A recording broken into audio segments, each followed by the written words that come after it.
Kilas Lebih Enak.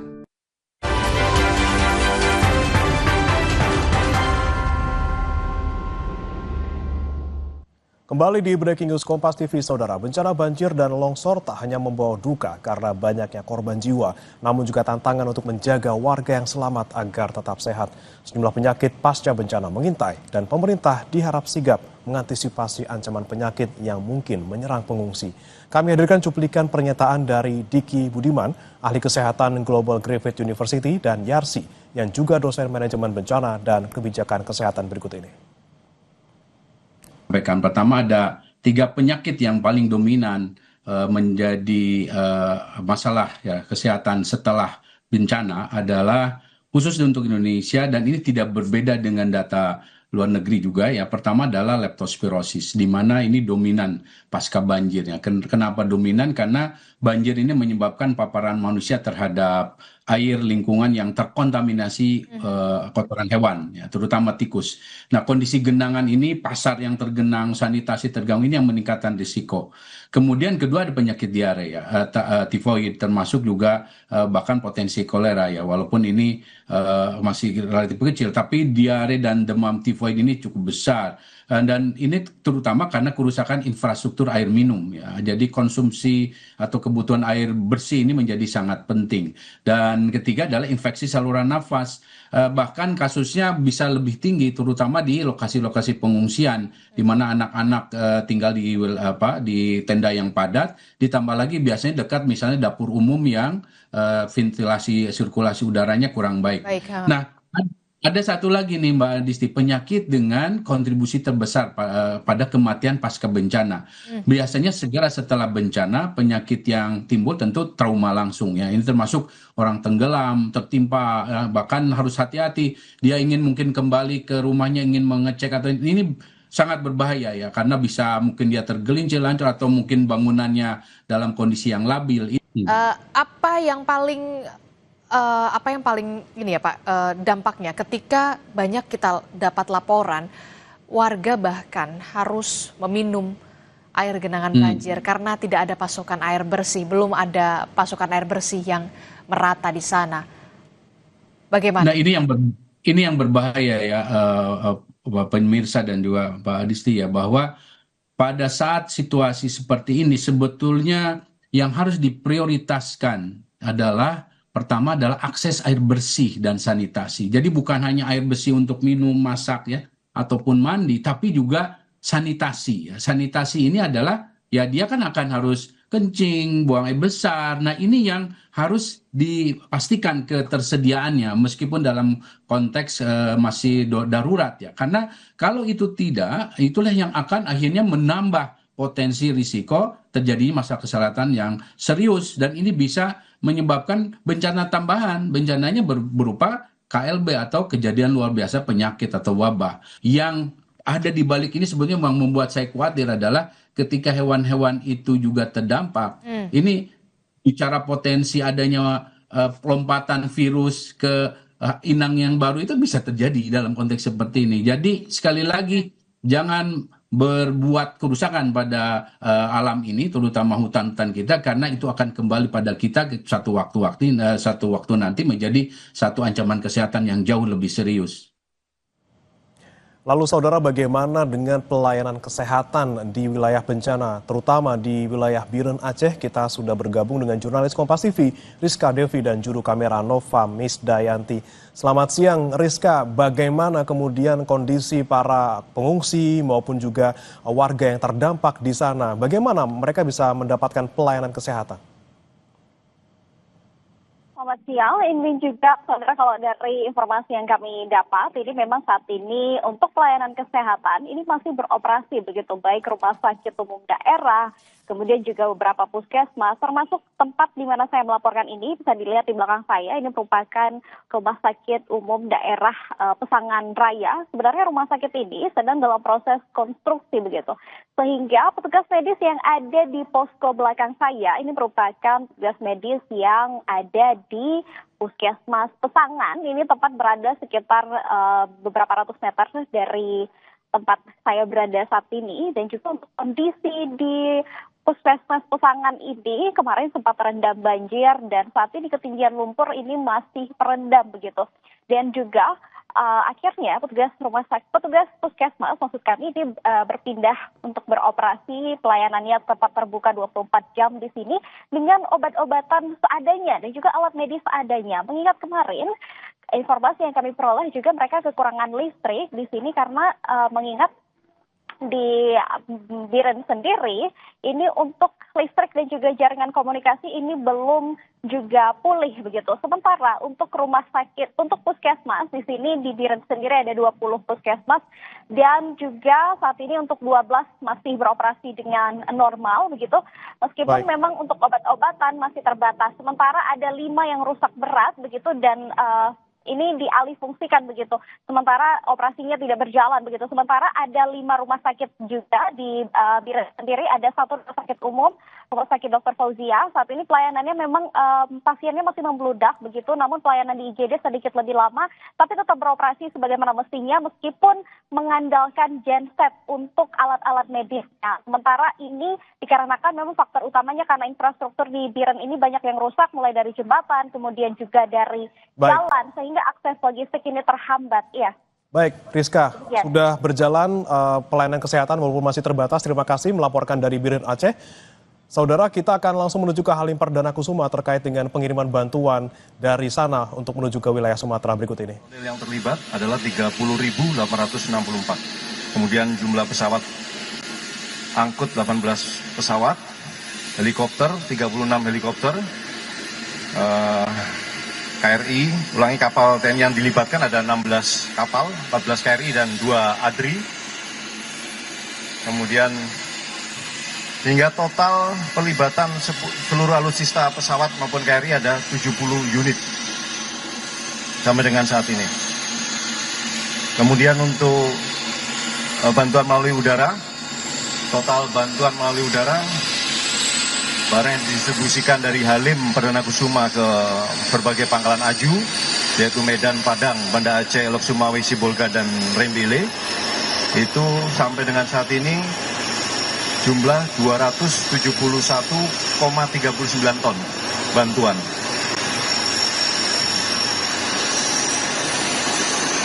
Itu terdiri dari bantuan melalui airdrop, total ada 26,22 ton, kemudian bantuan melalui laut, itu total bantuan yang sudah sampai, dibawa melalui laut ada 968 ton. Sehingga total bantuan logistik yang sampai ke daerah sasaran, dalam hal ini daerah bencana, ada 1.265,61 ton. Terkait perkembangan upaya-upaya TNI dalam penanggulangan bencana ini, bahwasanya seperti yang saya sampaikan, pembangunan akses jalan jembatan Bele itu terus dilaksanakan dan dipercepat. Ada total 18 jembatan, itu di Aceh ada 6 yang sedang dibangun dan 2 buah di Biren, kemudian 4 proses pembangunan. Di Sumatera Barat ada 8 titik, kemudian di Sumatera Utara ada 4. Kemudian TNI juga terus terlibat dalam upaya untuk penyediaan dapur umum atau dapur lapangan.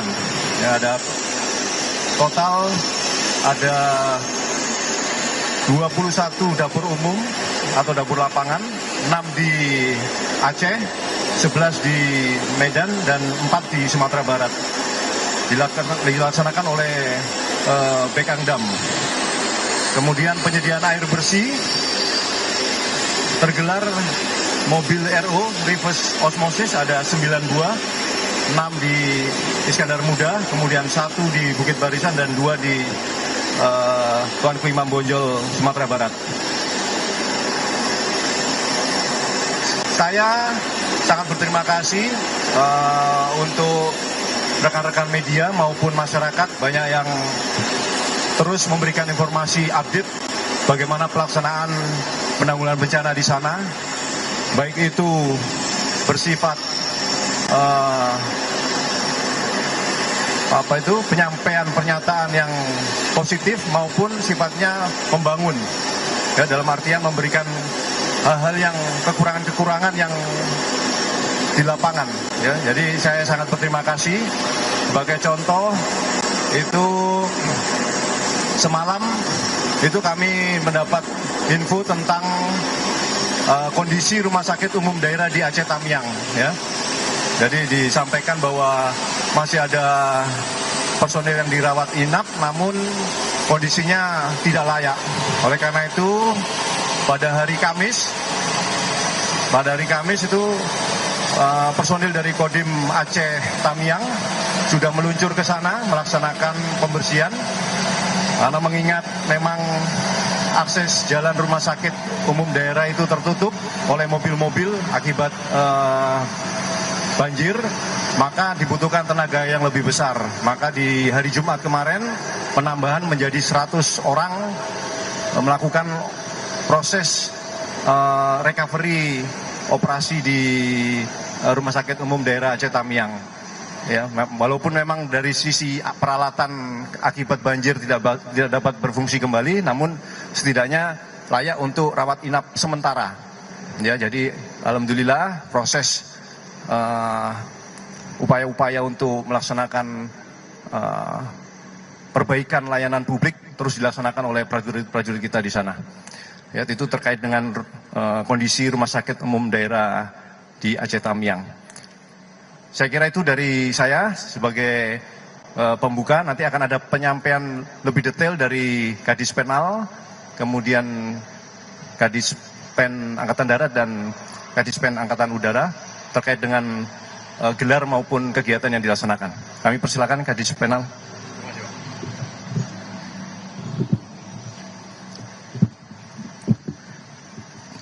Terima kasih rekan-rekan media.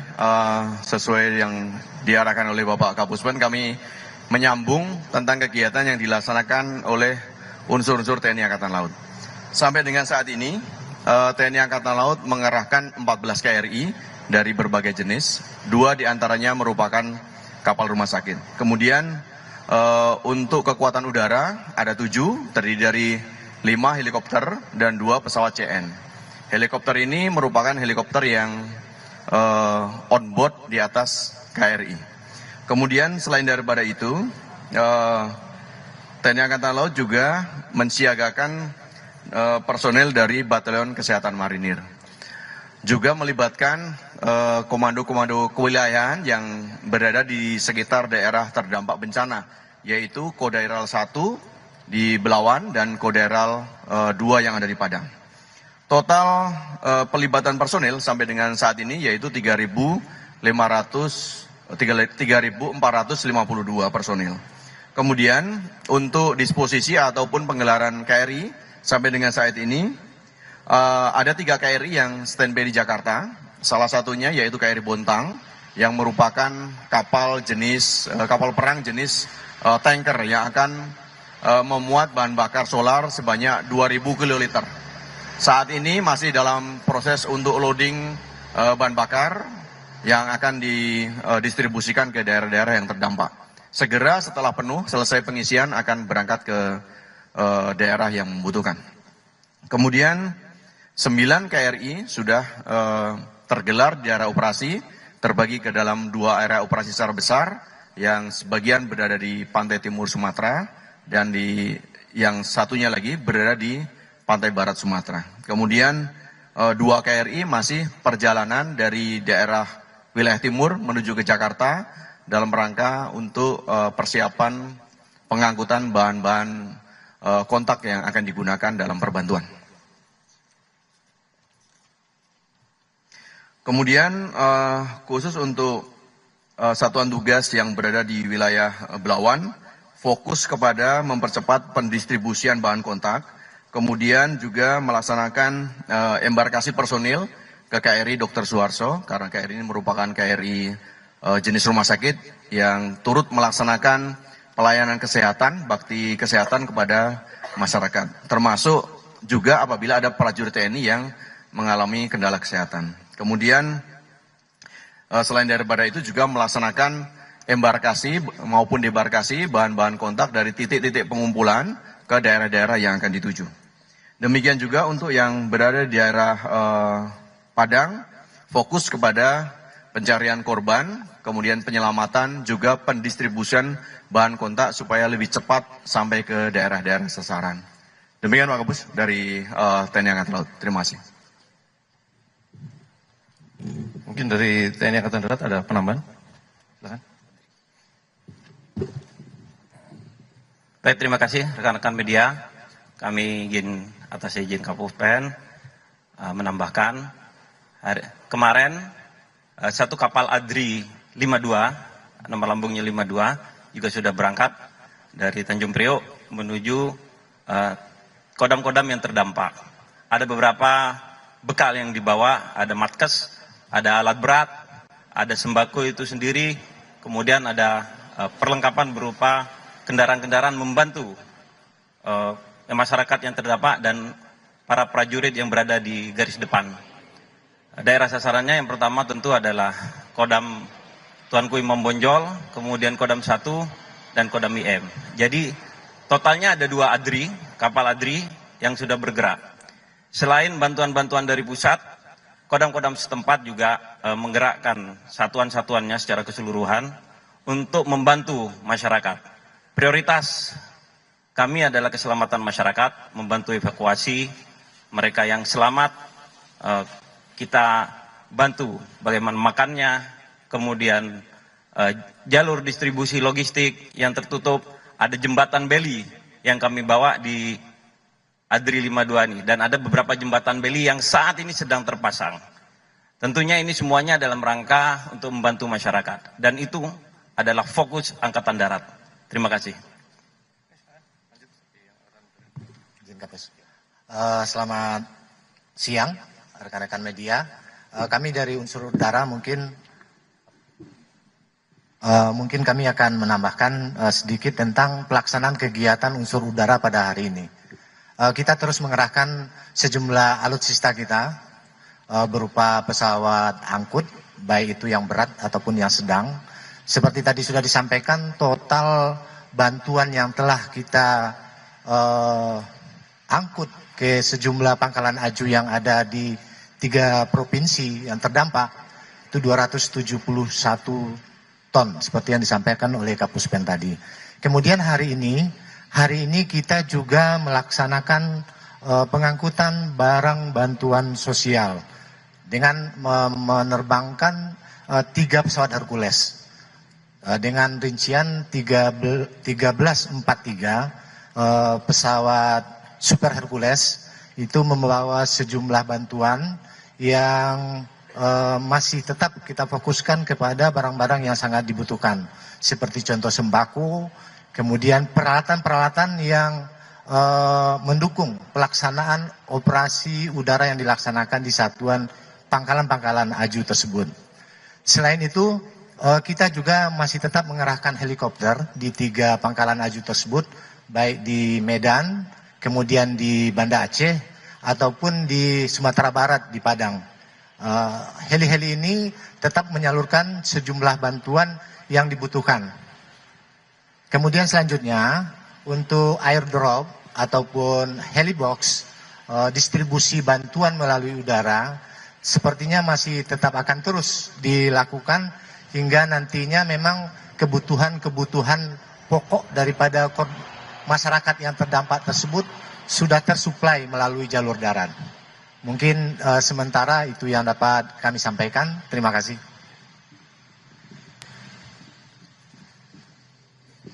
Terima kasih rekan-rekan.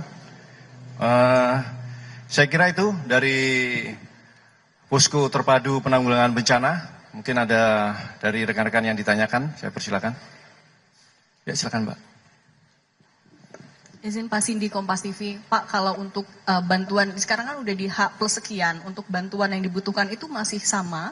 Atau ada barang-barang lain yang juga sebenarnya dibutuhkan oleh warga di sana? Kemudian yang kedua soal, kan terakhir akan bilang evaluasinya soal airdrop dan helibox ya Pak. Mungkin sekalian bisa dijelasin, penyebab airdrop itu biasanya bisa rusak tuh karena apa? Yang dievaluasi itu nantinya karena apa? Sama yang terakhir juga soal KRI rumah sakit, penyakit yang paling banyak dikeluhkan tuh apa? Dan apakah masih butuh dokter spesialis tertentu juga Pak untuk ke sana? Terima kasih. Terima kasih pertanyaannya.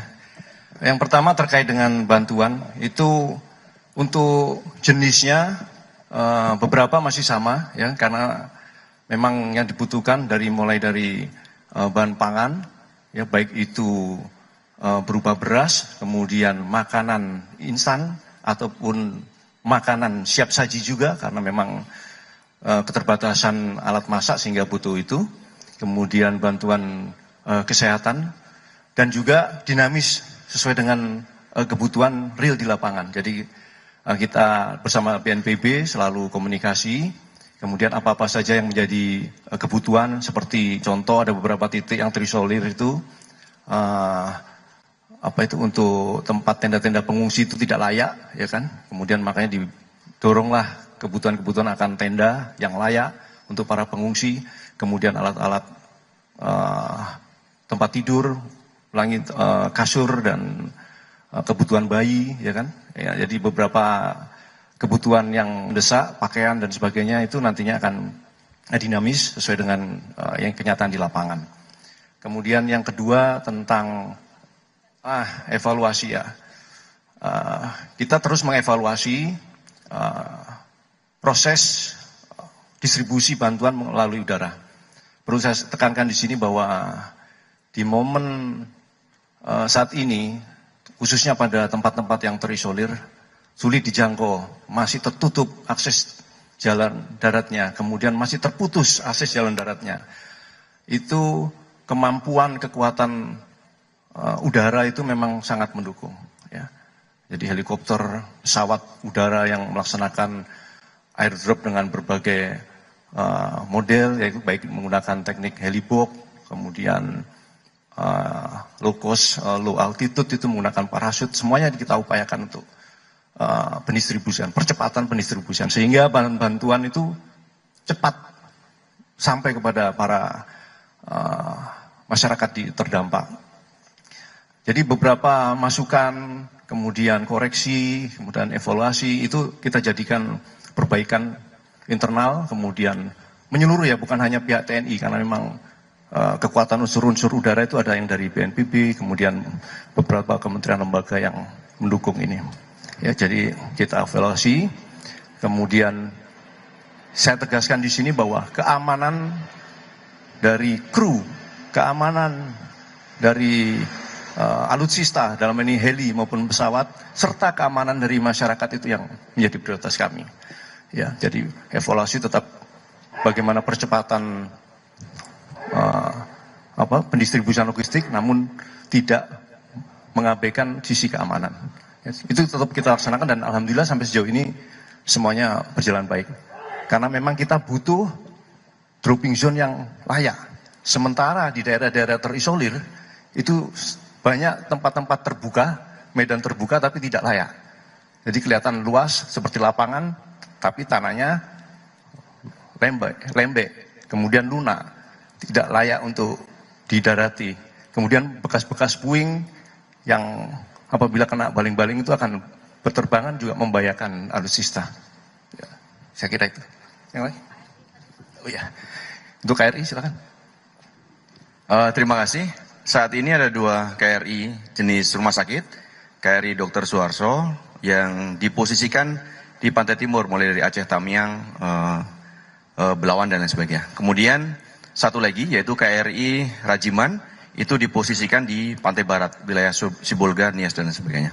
Atas perintah dari Bapak Kepala Staf Angkatan Laut, Laksamana Ali, dikarenakan 2 KRI ini memiliki fasilitas rumah sakit yang cukup memadai, untuk itu akan standby dalam rangka penanganan untuk merawat pasien-pasien yang sifatnya kritis memerlukan penanganan yang segera. Sampai dengan sejauh ini, pasien bisa dikategorikan ke dalam 2. Yang pertama adalah memerlukan perawatan umum, dalam artian mengalami keluhan pusing dan lain sebagainya. Kemudian yang kedua adalah trauma seperti patah tulang. Untuk itu pasien-pasien tersebut sebagian ada yang dirawat di KRI Dr. Suharto yang posisinya berada di pantai timur, dan sebagian dirawat di KRI Rajiman yang posisinya di wilayah pantai barat dari Sumatera. Demikian, terima kasih. Terjawab Pak ya. Sampai dengan saat ini, tentu saja karena fokus dari penanggulangan ini ada di pertolongan pertama pada masyarakat yang terdampak, sampai dengan saat ini untuk keperluan dokter spesialis masih bisa ditangani oleh kedua KRI jenis rumah sakit tersebut. Terima kasih. Oke, yang lainnya? Ya silakan Mbak.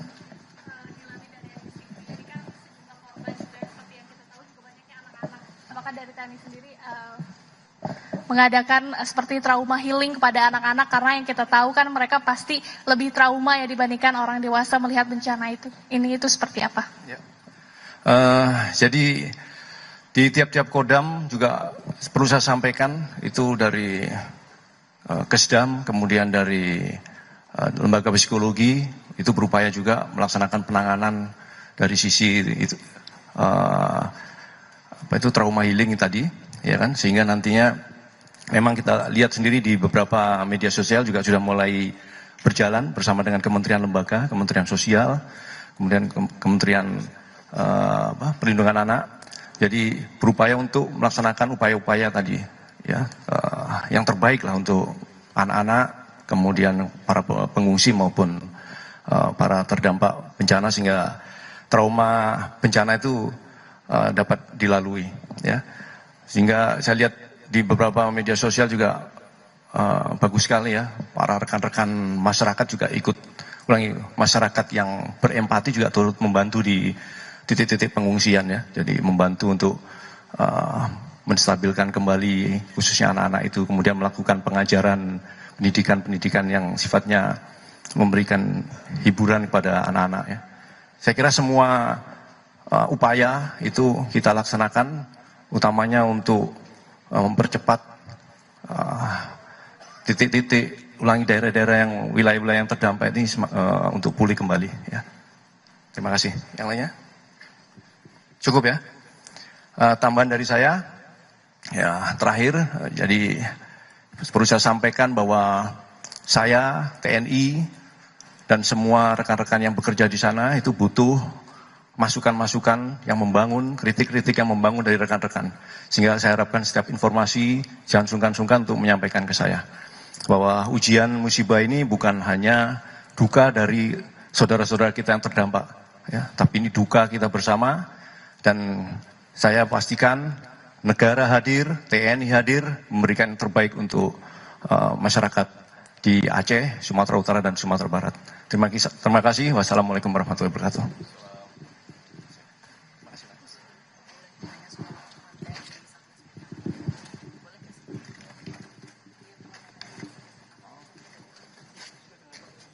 Saudara, baru saja kita ikuti tadi pernyataan dari Kapuspen Mabes TNI, Maijen Freddy Ardiansah, dan juga Kepala Dinas Penerangan dari 3 Matra terkait dengan perkembangan terkini penyaluran bantuan melalui Pangkalan Udara Halim Perdana Kusuma Jakarta, di mana total bantuan yang sudah dikirimkan ada 1.200 ton lebih, khusus melalui udara ada 271,39 ton. Tidak hanya bantuan berupa logistik, namun juga bantuan terkait dengan kesehatan, kemudian juga pembangunan jembatan, hingga penyediaan air bersih juga terus disalurkan melalui Halim Perdana Kusuma ke wilayah Sumatera. Jangan beranjak saudara, breaking news masih akan kembali usai jeda berikut ini.